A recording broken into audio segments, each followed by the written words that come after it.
నిజంగా అప్పుడప్పుడు అనిపిస్తది. భారతీయులుగా ఏం కర్మ చేసుకున్నాం, ఏ దురదృష్టం మనకు అని. ఈ ఘనత వహించిన ప్రతిపక్ష నాయకుడు రాహుల్ గాంధీ చేస్తున్న నిర్వాకం చూస్తే ఆందోళన కలుగుతదసలు. నిజంగా దేశాన్ని ఏం చేయాలనుకుంటున్నారు వీళ్ళు? ఎందుకింత పగబట్టారు ఈ దేశాన్ని? ఆ పార్టీ ముఖ్యంగా నాయకుడు దేశం మీద ఎందుకింత పగబట్టాడు అనిపిస్తది. నిన్న మళ్ళొక కొత్త డ్రామా. హైడ్రోజన్ బాంబు పేరుతో కొత్త నాటకం అన్నమాట. అది గూడా అంత ఫేక్ అని తేలింది. కొద్ది రోజులుగా ఎలక్షన్ కమిషన్ టార్గెట్ చేశాడు గదా మనోడు. మన యువ నాయకుడు. అట్లా హర్యానాలో ఒక అడ్రెస్ చూపి కొన్ని కలర్ ఫోటోస్ డిస్‌ప్లే చేస్తూ ఓట్ చోరీ జరిగింది నిజం. ఇంత అన్యాయం జరుగుతుంది. ఇంత ఘోరం జరుగుతోంది. ఎలక్షన్ కమిషన్ పట్టించుకోవట్లేదు. అంటూ ఇంకా మామూలుగా ఇంకా తను మామూలు డ్రామా కాదు. ఎలా రక్తి గట్టించాడో చూసాం. నిజంగా ఏదన్నా జరిగితే అవకతవకలు జరిగితే మనకొక చట్టం ఉంది, న్యాయం ఉంది. ఆయన ఒక ప్రతిపక్ష నాయకుడు. ఎలక్షన్ కమిషన్ కంప్లెయింట్ చేయొచ్చు. భారత రాష్ట్రపతి కంప్లెయింట్ చేయొచ్చు.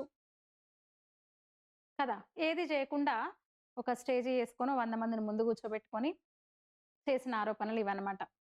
ఇంపాసిబుల్ అసలు 100% అది ఫేక్ నిన్న అతను చెప్పింది.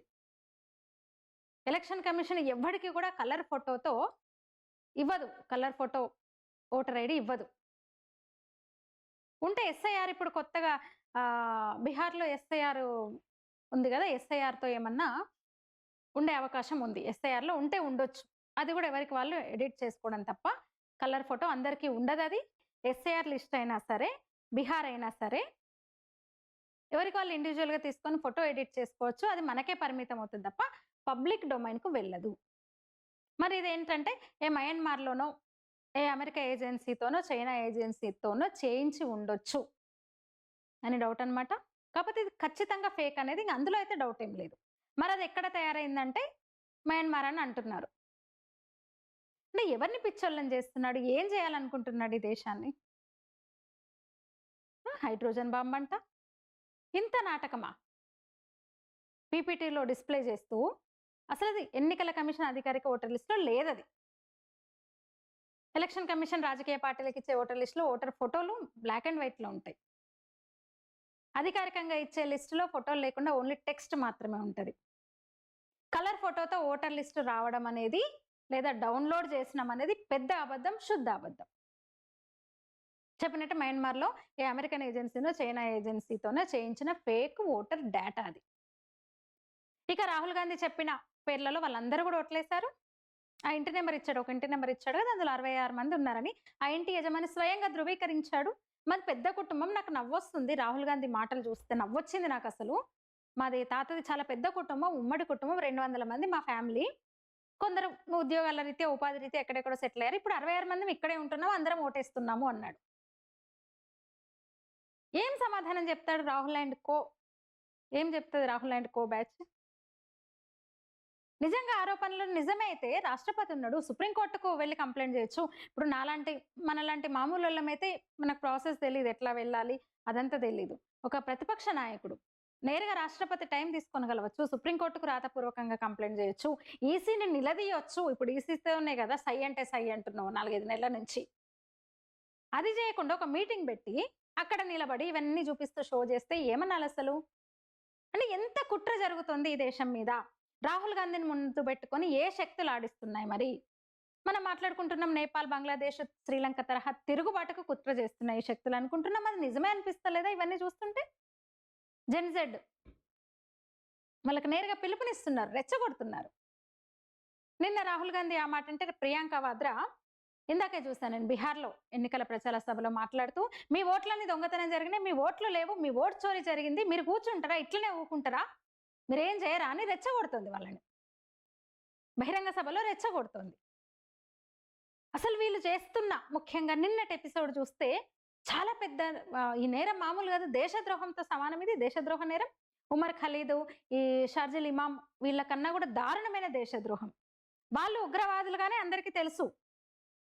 వాళ్ళ చర్యలు ఉగ్రవాదులుగా తెలుసు. కానీ ఒక ప్రతిపక్ష నేత అయ్యుండి ఇలాంటి నేరానికి పాల్పడ్డాడంటే వాళ్ళకన్నా అసలు ఇక దేశద్రోహమే ఇంకంతే.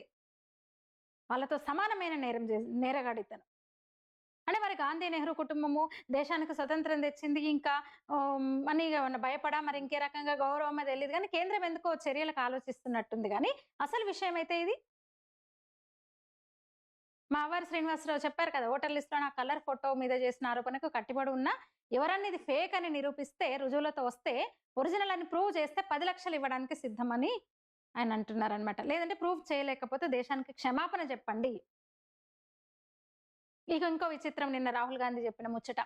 హర్యానా ఎన్నికల సమయంలో 2 బూతుల్లో ఒక మహిళ 223 సార్లు ఓటేసిందట. అసలు ఏమనాలి? మన దగ్గర ఓటింగ్ ఉదయం 7 గంటలకు మొదలైతే సాయంత్రం 6 గంటలకు ముగుస్తది. 6 గంటల వరకు క్యూలో ఉన్న వాళ్ళకి కూడా అవకాశం ఇస్తారు ఓటేయడానికి. అంటే 11 గంటలు పోలింగ్ ఆ ప్రక్రియ.